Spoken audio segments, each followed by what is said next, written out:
Hello everyone, this is the part 4 of the chapter The Rise of Nationalism in Europe. So हम पढ़ रहे थे what did liberal nationalism stand for. So we were here. Yet equality before the law did not necessarily stand for universal suffrage.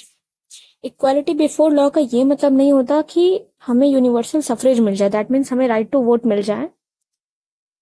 You will recall that in revolutionary France, which marked the first political experiment in liberal democracy, तो France के बारे में आपको याद होगा जिसने कि अपना पहला पॉलिटिकल एक्सपेरिमेंट किया था अपनी लिबरल डेमोक्रेसी का, जिसमें उसे राइट टू वोट मिला था and to get elected was granted exclusively to property owning man. सब कुछ मिला था लेकिन प्रॉपर्टी ओनिंग मैन को ही मिला था. मतलब जिनके पास प्रॉपर्टी है सिर्फ वही राइट टू वोट कर सकते हैं, सिर्फ वही इलेक्ट हो सकते हैं.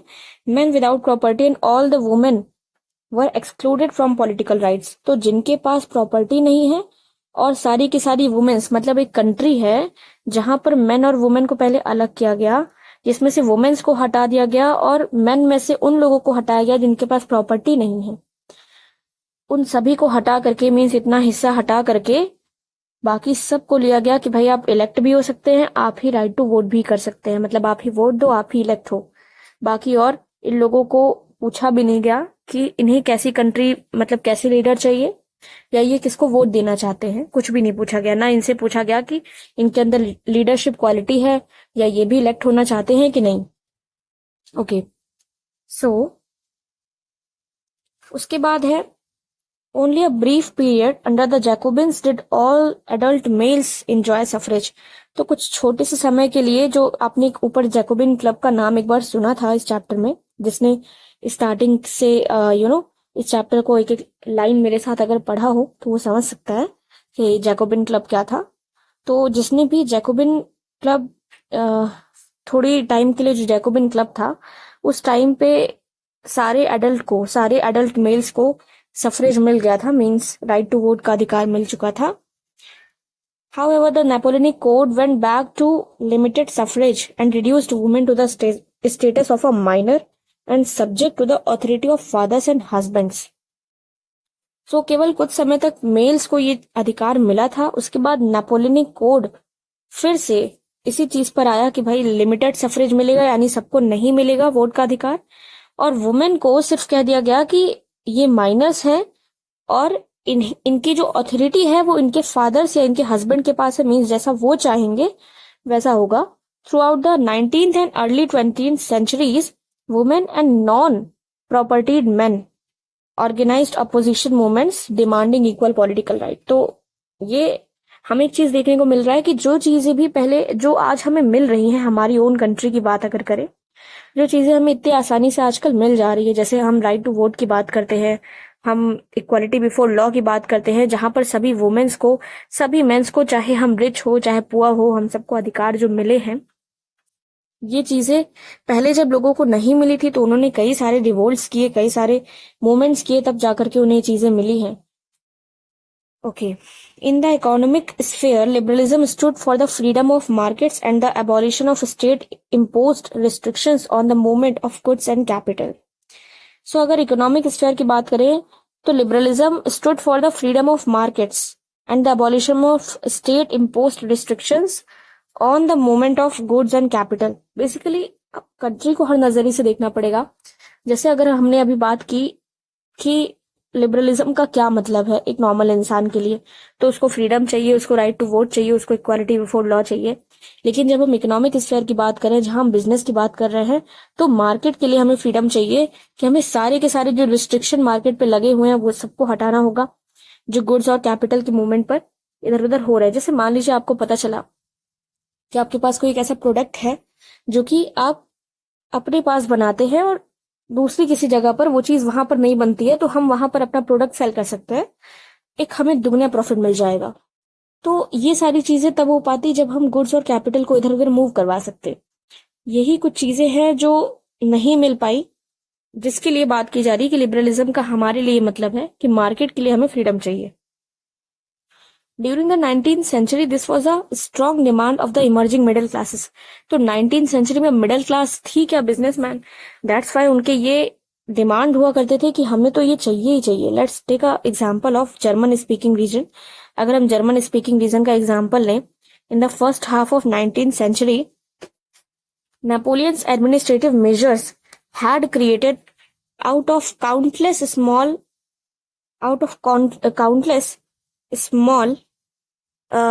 principalities, a confederation of 39 states. So, Napoleon's administrative measures had created out of countless small principalities a confederation of 39 states. Each of these possessed its own currency and weights and measures. A merchant traveling in 1833 from Habsburg to Nuremberg to sell his goods would have to pass through 11 custom barriers and pay a custom duty of about 5% at each one of them. Duties were often levied according to the weight or measurement of the goods, as each region had its own system of weight and measures. This involved time-consuming calculation. The measure of cloth, for example, was alli, which in region stood for a different length, and alli of textile material bought in Frankfurt would get you 54.7 centimeter of cloth, Mainz में 55.1 centimetre, Nuremberg में 65.6 centimetre और फ्रेडबर्ग में 53.5 centimetre. तो आपने क्या देखा, Napoleon ने basically overall जितने भी वो एरिया में रूल कर रहे थे उसको 39 स्टेट्स में बांट दिया, और 39 स्टेट्स में बांटने के बाद सबको अपनी अपनी करेंसी अपने अपने वेट और मेजर्स दे दिए। यानी अगर 1833 में कोई पर्सन मर्चेंट है और वो हैम्बर्ग से न्यूरमबर्ग जा रहा है बेसिकली एग्जाम्पल के लिए, तो उसे 11 कस्टम बैरियर्स को पार करना पड़ेगा और सबको कस्टम ड्यूटी देना पड़ेगा 5% ईच ऑफ देम। यानी 11 को दिया तो 55%, यानी जो भी आपने प्रॉफिट कमाया उसका 55% तो आपने बांट दिया बाकायदा।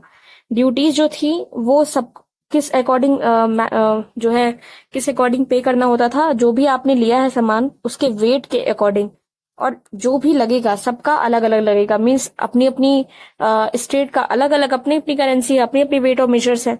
फॉर एग्जाम्पल कि अगर हम बात करें एक पर्टिकुलर हमने कपड़ा लिया, एली बोल रहे हैं हम उसे, तो वो कहीं पर 54.7 है सेंटीमीटर, कहीं पर 55.1 सेंटीमीटर है, कहीं पर 65.6 सेंटीमीटर है, कहीं पर 53.5 सेंटीमीटर है। अब मान लीजिए कि मैंने कह दिया 1 सेंटीमीटर का कॉस्ट 1 रुपी है मेरे यहाँ पर। अब रुपीज हम इंडियन के हिसाब से एक हिसाब से डील कर रहे हैं, तो यहाँ पर कुछ अलग आएगा।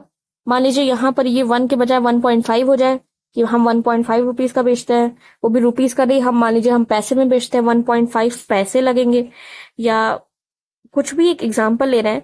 तो यहाँ पर कितना ज्यादा टाइम कंज्यूमिंग कैलकुलेशन है वो आप देख सकते हैं। यानी कि पहले वो पर्सन कैलकुलेट करेगा, पहले आपकी, जब ये भी हो सकता है कि पर्टिकुलर चीज आपको जितनी यहाँ पर देनी पड़ रही है उससे ज्यादा यहाँ देनी पड़ रही है, यानी कि पैसे का यहाँ पर तो कुछ कहना ही नहीं है कि कितना आपको लग जाएगा कहीं पर।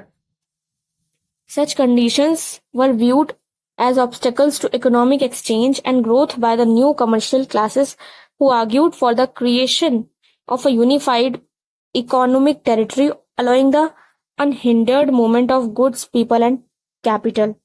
तो बेसिकली ये जो हमने अभी ऊपर कंडीशंस देखी जो नेपोलियन ने किया था, इसके वजह से काफी सारी प्रॉब्लम्स हो रही थी लोगों को। ये ग्रोथ में भी प्रॉब्लम ला रहा था, इकोनॉमिक एक्सचेंज में भी प्रॉब्लम ला रहा था। जो ये न्यू कमर्शियल क्लासेस ने ऐसा जो किया था जिस वजह से प्रॉब्लम हो रही थी। Okay, who argued for the creation of a unified economic territory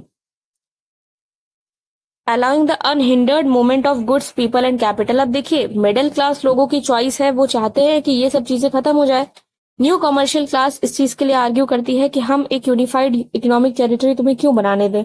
जैसे जो चीज 39 स्टेट्स है, अगर हम उसको एक बना दें, सबका अगर हम वेट मेजरमेंट सेम कर दें, तो हमें कितनी आसानी होगी कैलकुलेशन में। साथ के साथ हमें ये भी नहीं सोचना पड़ेगा कि भाई हमें कस्टम बैरियर हमें देना पड़ेगा 11, वो भी बचेगा। तो ऐसा कुछ कोई नहीं चाह रहा है। हो सकता है इनका अपना पर्सनल फायदा हो रहा हो, तभी तो ऐसा है, क्योंकि ये कमर्शियल क्लास है। इनका मेन फायदा ये होना चाहिए कि हमें पैसे मिल रहे हैं कि नहीं। दैट्स वाई वो मिडिल क्लास का फायदा करवाना नहीं चाह रहे हैं। इन 1834 अ कस्टम्स यूनियन और Zollverein was formed at the initiative of Prussia and joined by the most of the German state.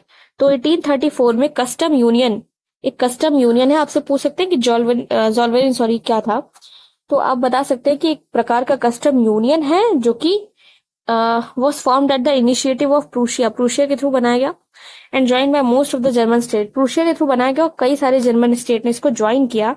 The union abolish tariff barrier, अब इसने किया क्या, what does it what was its functions? The union abolished tariff barriers and reduced the number of currencies from over 30 to 2. हमारे पास total currency 30 थी उस time पे, 30 को उसने 2 कर दिया और सारे के सारे टैरिफ बैरियर्स को खत्म कर दिया। The creation of network of railways further stimulated mobility, harnessing economic interest to national unification. Basically बहुत अच्छे अच्छे काम किए इन्होंने रेलवेज के नेटवर्क को बढ़िया अच्छा किया, उसको क्रिएट किया, जिसकी वजह से सामान अच्छे से आ जा सकता है। Harnessing economic interest to national unification, अब जो नेशनल यूनिफिकेशन होने वाला है उसके लिए भी काफी सहायक हुआ। A wave of economic nationalism strengthen the wider nationalist sentiment growing at the time. अब इकोनॉमिकली अगर हम किसी चीज में ग्रोथ करते हैं तो वो लगभग हर फील्ड में फायदा करता है। जो हम नेशनल यूनिफिकेशन करना चाह रहे हैं ना, इसके लिए यही चीज काफी फायदा करेगा, तो वही कह रहे हैं।